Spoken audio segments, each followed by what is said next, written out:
Congress party के हमारे senior नेता राष्ट्रीय महासचिव भाई रणदीप सिंह सुरजेवाला जी, असम से हमारे विधायक भाई शमशेर सिंह गोगी जी, हमारा नौजवान साथी कमरदीप सैनी जी, आज आप इतनी संख्या में 5 घंटा लेट हम आए हैं। 5 घंटा कोई छोटी बात नहीं, लेकिन आप लोग फिर भी इतने प्यार से, इतने उत्साह से यहाँ पर खड़े हैं, ये तिरंगा हाथ में लिए। हमारा दिल यहाँ के कांग्रेसी में, हमारे इन साथियों में कांग्रेस के प्रति कितना जोश है, और आने वाले समय में जो उनका संदेश है लोगों तक न्याय पहुंचाने का, वो न्याय पहुंचाने के लिए आप सभी लोग दिन रात एक कर देंगे। और हमने ये बदलाव राज्य में और राष्ट्र में दोनों जगह लेकर आना है। हम सभी मेहनत करें ताकि किसान को न्याय मिले, हमारे नौजवान को बेरोजगारी से न्याय मिले, सभी को महंगाई से न्याय मिले, हमारा दलित है, हमारा पिछड़ा वर्ग है, उन सब को आने वाले समय में न्याय मिले।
सुनील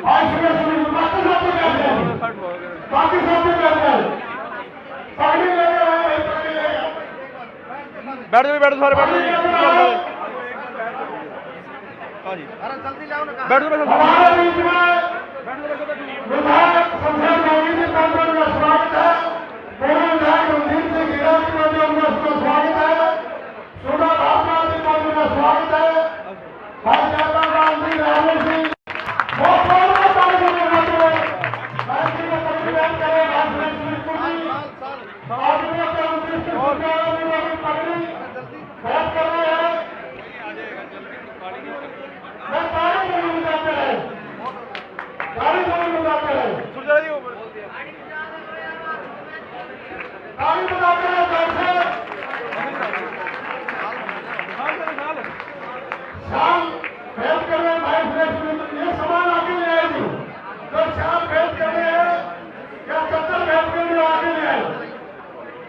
सभी विधायक पूरे विधायक बनेंगे भाई सुरेश मुनीसपुर की शान भेंट कर रहे हैं एमपी गौरी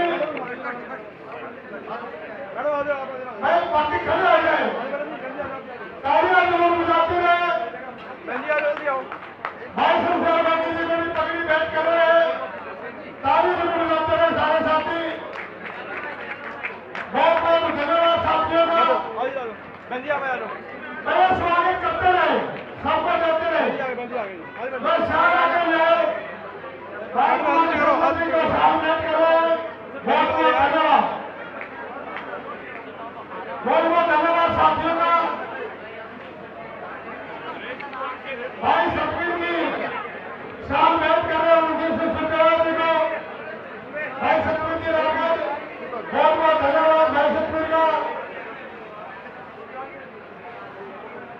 आगे किन साथियों ने सम्मानित कर रहे साथी बैठते हैं बहुत बहुत धन्यवाद सभी साथियों का भाई सुरेश विस्पति सबसे बागी जी को शाम भेंट कर रहे हैं तालियां जरूर बजती रहनी चाहिए भाई बिल्कुल खिलाड़ी को शाम भेंट कर रहे हैं पूरे विधायक भाई सुरेश विस्पति बहुत तालियां बजती रहनी चाहिए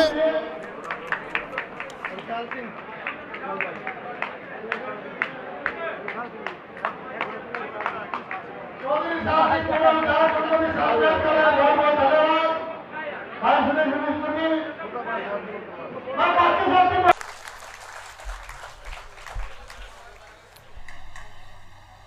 कांग्रेस संदेश यात्रा जिसकी चर्चा सुरेश भाई इस मंच से कर रहे थे, यहाँ बहुत सारे कांग्रेस पार्टी के साथी बैठे हैं, बहुत सारे और साथी भी जो आए हैं वो बैठे हैं, मेरी माताएं बहनें भी।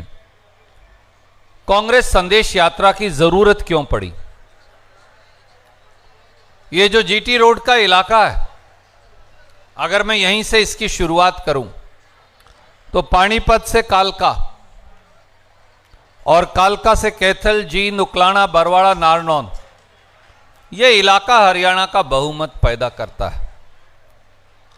अगर आप अपना संख्या बल गिनो तो हरियाणा के सबसे ज्यादा विधायक आपके इलाके से आते हैं, परंतु उसके बावजूद भी उत्तरी हरियाणा का यह इलाका सत्ता से महरूम क्यों है?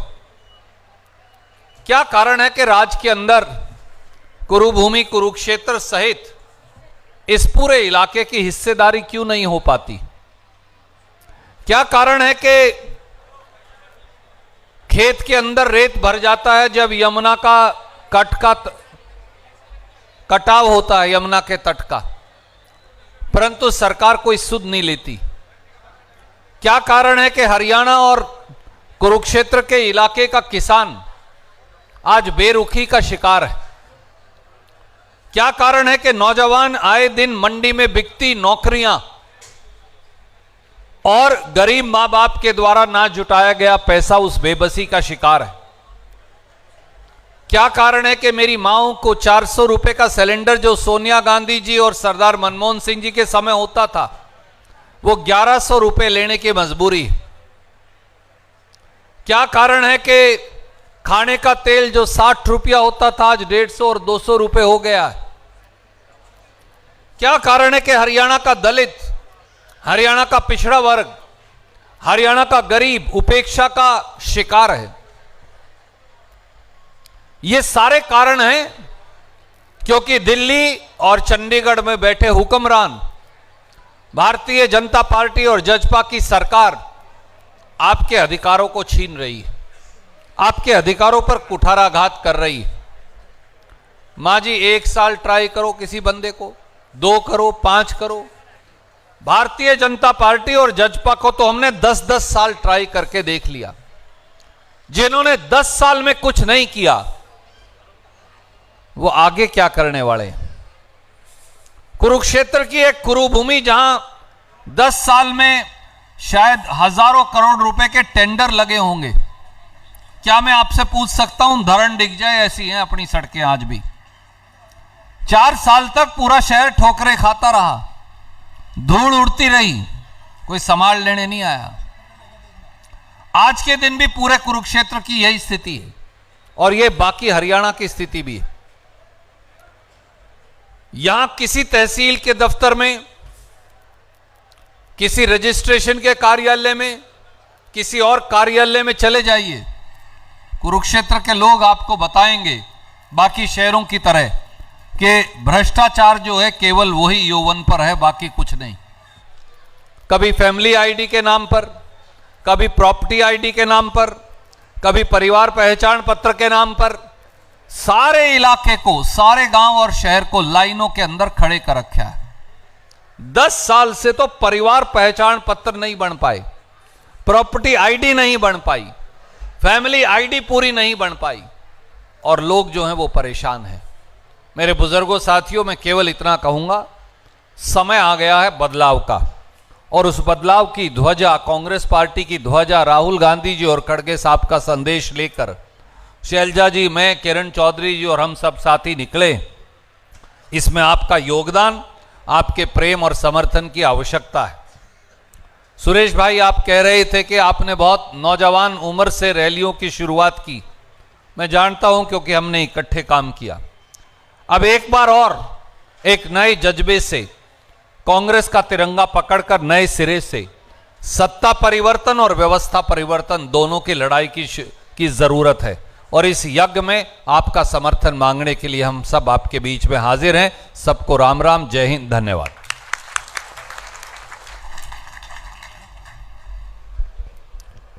धन्यवाद जी आदरणीय सुरजेवाला जी।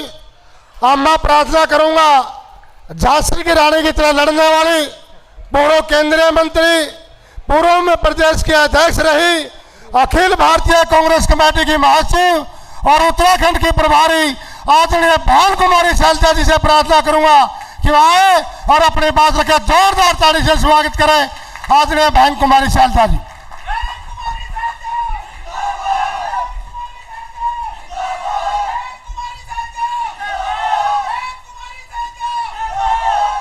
हमारे कांग्रेस के राष्ट्रीय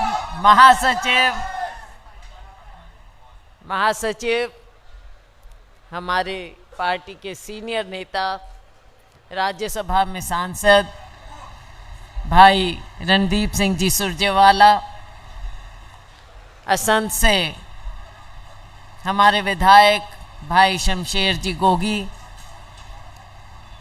हमारे पूर्व विधायक रिसाल सिंह जी, हमारे पूर्व विधायक रणधीर जी धीरा, हमारे अन्य सभी सम्मानित मंचासीन साथीगण। मैं सुबह ही सुरेश जी को कह रही थी कि हम टाइम कुछ दे देते हैं लोगों को और लोग बैठते हैं इंतज़ार करते हुए और हम 5-5, 6-6 घंटा लेट पहुंचते हैं, तो लोगों का क्या हाल हो रहा होगा। तो मैं इनको कह रही थी कि अब 2-4 घंटे बाद का टाइम देना, लेकिन उसके बावजूद रात के 10 बज गए। मैं बहुत आपकी आभारी हूँ कि मौसम ख़राब होने के बाद भी आप लोग यहाँ पर बैठे हैं इंतज़ार में, और ये आपका इंतज़ार साफ बता रहा है कि आपका मन से जुड़ाव है, मन से जुड़ाव है कांग्रेस पार्टी के प्रति। मन में एक इच्छा है कि आगे आने वाला समय बेहतर हो, मन में एक इच्छा है कि आने वाले समय में एक बदलाव आए। आप लोग न जाने कब से, जैसे भाई रणदीप जी कह रहे थे, कितने साथी यहाँ पर मौजूद हैं जो अपने यूथ कांग्रेस के समय से कांग्रेस पार्टी का झंडा उठाए हुए, और कांग्रेस पार्टी भी इसीलिए जिंदा है कि हमारा वर्कर लोगों के बीच में रहता है, लोगों की बात को उठाता है, लोगों की आवाज़ को सुनता है। और एक और कारण यह है कि कांग्रेस पार्टी कभी झूठ नहीं बोलती। समय बदल गया है, ज़माना बदलता जाता है। पिछले 10 साल में हम देख रहे हैं कि कैसे झूठ की राजनीति चल रही है, जुमलेबाजी की राजनीति। साथियों, सच बताती हूँ, हम धर्म नगरी में बैठे हैं, खड़े हैं, ये शब्द जुमलेबाजी हमने कभी सुना ही नहीं था। वैसे कहा जाता था कि जुमले हैं और हैं, लेकिन राजनीति में कभी इस शब्द का इस्तेमाल नहीं हुआ। लेकिन जब मोदी जी ने आकर कहा, मेरी बहनें बैठी हैं यहाँ पर, कि मैं सबके जेब में 15 लाख रुपए दे दूंगा, साल में 2 करोड़ नौकरियां दे दूंगा, तो सबने विश्वास किया। क्योंकि हमेशा राजनीति में और ऐसे मंच पर अगर बड़े लोग कुछ कह देते थे तो लोग समझते थे कि ये सच कह रहे हैं और ये होगा। लेकिन जब समय आया, ना 15 लाख, ना नौकरियां, कुछ नहीं, तो लोगों ने पूछा, माननीय गृह मंत्री जी से, अमित शाह जी से पूछा कि क्या हुआ? आपने कहा था कि विदेशों का सारा काला धन वापस लाएंगे और सबके जेब में, सबके खाते में 15 से 20 लाख देंगे, तो क्या हुआ? तो उन्होंने कहा यह तो चुनावी जुमला था। तो साथियों, सबको बड़ी हैरानी हुई, चुनाव के समय इतनी झूठ। अब लोगों के बीच में जाके कहते हैं कि भारतीय जनता पार्टी, तो कोई साथी खड़ा होके कह देता है कि भारतीय जनता पार्टी मत बोलिए, आप बोलिए बहुत झूठी पार्टी या भारतीय जुमला पार्टी।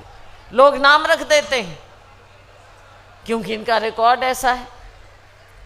तो साथियों, मेरी माताएं बहनें बैठी, याद दिलाना चाहूँगी, कांग्रेस का समय था, यूपीए का समय, गैस सिलेंडर 410 रुपया था। आज के दिन 1100 कुछ कर दिया, चुनाव आए 200 कम किया, 900 रुपया कर दिया। लेकिन उसका वज़न भी 10 किलो कम कर दिया है, 10 किलो कर दिया, सिलेंडर छोटा कर दिया। तो ऐसे कहाँ महंगाई और कहाँ मेरी बहनें, कहाँ कहा जाता था कि आपके आंसू पहुँचेंगे। आज तो महंगाई इस कदर बढ़ती जा रही है कि लोगों के आंसू थम नहीं रहे। मेरे बेरोजगार युवाओं के आंसू थम नहीं रहे। अभी बात कर रहे थे जीटी रोड की। पहले हम सुनते थे कि पंजाब से बहुत से लोग विदेशों में जाते हैं, लेकिन अब हम क्या देख रहे हैं? हमारा जीटी रोड तो गांव के गांव खाली होते चले जा रहे हैं। किसी किसी गांव में युवा देखने को नहीं मिलते क्योंकि सब विदेशों में। और जिसके पास किला 2 किला भी ज़मीन है, कुछ गज ज़मीन है, वो गिरवी रखते हैं, पैसा लेते हैं अपने बच्चों को विदेश भेजने के लिए। और कईयों की तो इतनी दुर्गति होती है कि न जाने कैसे कैसे वो विदेश में पहुंचते हैं, अमेरिका पहुंचते हैं, कनाडा पहुंचते हैं। और लोगों को लगता है कि ऐसा जोखिम उठाना आसान है क्योंकि यहाँ पर तो कोई नौकरी नहीं, कोई कामकाज नहीं है, कोई धंधा नहीं। तो ये सब आपके साथ झूठ की राजनीति हुई है। साथियों, आज हम जो ये संदेश यात्रा लेकर निकले, भाई रणदीप जी, किरण जी और मैं और हमारे सभी साथी, राहुल गांधी जी की, खड़गे जी की, उनकी यात्रा, राहुल जी की यात्रा भारत जोड़ो न्याय यात्रा का संदेश लेकर ये कांग्रेस संदेश यात्रा आपके बीच में आई। साथियों, ये धर्म नगरी है, ये न्याय की जननी है। महाभारत क्यों हुआ था? महाभारत की लड़ाई इसलिए हुई थी क्योंकि उस समय भी अन्याय हो रहा था। जब अन्याय होता है तो इंतहा हो जाती है और न्याय के लिए लड़ाई लड़नी पड़ती है। यही हमने सीखा है कि न्याय की लड़ाई लड़ो। कुरुक्षेत्र की ज़मीन के लोगों, हम सबको ये न्याय की लड़ाई लड़नी। राहुल जी के न्याय की लड़ाई, इसमें हम सबको साथ देना है। ये कुरुक्षेत्र तो ऐसी नगरी है, यहाँ पर जबकि दुनिया से लोग आते हैं, धर्म नगरी है, ज्योतिषर, और न जाने कितने मंदिर प्राचीन हमारी आस्था जुड़ी हुई। लेकिन इस नगरी का क्या?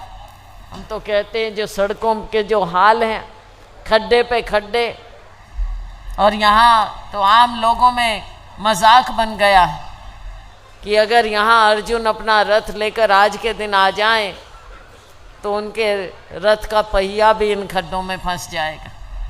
ये हाल हो गया। मुझे याद है हम सुबह निकल रहे थे, पैनोरामा 90 के दशक में हम ये पैनोरामा लेकर आए। तब मैं मंत्री थी संस्कृति विभाग में और मैंने ऐसा देखा था विदेश में, और मैंने कहा हमको यहाँ ये बनाना चाहिए। वो समय था, अब का समय है। न जाने कितने करोड़ों रुपए यहाँ पर बताए गए, कहे गए, करोड़ों रुपए लगाए जाते हैं हर साल यहाँ पर गाथा करने के लिए, फेस्टिवल करने के लिए। लेकिन क्या नगरी का कुछ उद्धार हुआ है? धर्म नगरी में क्या इस तरह गंदगी के ढेर होने चाहिए, मलबे के ढेर होने चाहिए? और विकास जिसको 9 साल मिल चुके हों, 10 साल होने को आए हैं, तो कहीं कुछ तो नज़र आना चाहिए। थोड़ा थोड़ा कहीं पत्थर, कहीं कुछ बात वो लगाकर आपने नगरी नहीं सुधारी। बहुत बड़ी जिम्मेवारी मिली थी। अगर चाहते तो इस नगरी का दुनिया के स्तर की नगरी बनाई जा सकती थी। हमने अपने समय में, जब मैं पर्यटन विभाग में थी, हमने 25 करोड़ रुपया उस समय दिया था यहाँ के लिए। अब ये नहीं मालूम कि पैसा लगता कहाँ है। 4 पत्थर कहीं पड़े नज़र आते हैं, 1-2 जगह थोड़ा नज़र आता है, लेकिन आम लोगों के लिए क्या ज़िंदगी बेहतर हुई है? ऐसा कुछ नज़र नहीं आ रहा। आइए हम सब आने वाले समय में ये प्रण करें कि सबको न्याय दिलाना है, गरीब को, अमीर को, हमारे दलित भाइयों को, हमारे पिछड़े वर्ग के भाइयों को, सभी साधारण युवकों को आज नौकरी चाहिए। नौकरी के लिए न्याय चाहिए, महंगाई से न्याय दिलाना है, शहर को न्याय चाहिए, छोटे दुकानदार को न्याय चाहिए। आने वाला समय बदलाव का है। केंद्र में हम 10 की 10 सीट जीत कर लाएं, कांग्रेस की झोली में डालें, सब मेहनत करें ताकि केंद्र में मजबूती आए और इन शक्तियों के साथ हम लड़ाई लड़ें जो केवल धर्म के नाम पर लोगों को बरगलाते हैं। कभी मंदिर की बात करेंगे, कभी भगवान राम की बात करेंगे। आप सब जानते हैं कि चाहे भगवान कृष्ण हो, चाहे भगवान राम हो, वो हम सब के दिल में बसे हैं। कोई भारतीय जनता पार्टी के मोहताज नहीं है कि वो हमको भगवान राम का नाम लेना सिखाएंगे। तो चुनाव के समय इन सब बातों से आपने सबको चेताना है और असली मुद्दों पर लाएं जो राहुल गांधी जी, खड़गे जी उठा रहे हैं। बेरोज़गारी का मुद्दा, महंगाई का मुद्दा, हमारे देश के लोकतंत्र को बचाने का मुद्दा। तो आइए सब मेहनत करें और आने वाले समय में दिल्ली के बाद हरियाणा में भी परिवर्तन आना चाहिए। और जैसे कि भाई रणदीप जी कह रहे थे, हमें सरकारी सत्ता परिवर्तन भी चाहिए और व्यवस्था परिवर्तन भी चाहिए। आप सभी इतनी देर से बैठे हैं, इतने इत्मीनान से बैठे हैं, आप सबका मैं दिल की गहराइयों से धन्यवाद करती हूँ। जय हिंद। देखिए, आज आदरणीय हमारी नेता बहन कुमारी शैलजा जी, कांग्रेस पार्टी की राष्ट्रीय महासचिव, पूर्व केंद्रीय मंत्री, साथ में राज्यसभा सांसद श्री रणदीप सिंह सुरजेवाला जी, विधायक व पूर्व CLP किरण चौधरी जी, कांग्रेस संदेश यात्रा लेकर कुरुक्षेत्र की पावन भूमि पर आ रहे हैं, जिसका स्वागत हम सैनी समाज धर्मशाला कुरुक्षेत्र में करेंगे। ये यात्रा राहुल गांधी जी का मोहब्बत का संदेश लेकर चल रही है कि भाजपा सरकार द्वारा जो नफरत पूरे देश में जात पात की राजनीति करके फैलाई जा रही है, उसके जवाब में मोहब्बत की जो दुकान राहुल गांधी जी खोलना चाहते हैं, उसका संदेश लेकर ये यात्रा निकली है और इस यात्रा का भव्य स्वागत हम सैनी समाज धर्मशाला में करेंगे। आने वाले इलेक्शन में इस यात्रा का कैसा प्रभाव देखने को मिलेगा, इसके बारे में क्या कहेंगे आप? देखिए, बहुत अच्छा रिस्पॉन्स इस यात्रा का मिल रहा है। लोगों में भारी उत्साह है। जगह जगह एक एक शहर में 4-4 5-5 प्रोग्राम हो रहे हैं। उसी वजह से यात्रा थोड़ी लेट है। 3 बजे का प्रोग्राम था, अभी 7 बज चुके हैं। तो लेकिन यात्रा का रिस्पॉन्स लोगों में बहुत ही उत्साह और जोश है और मैं निश्चित तौर पे कहना चाहता हूँ कि 2024 में भाजपा सत्ता से बाहर होगी।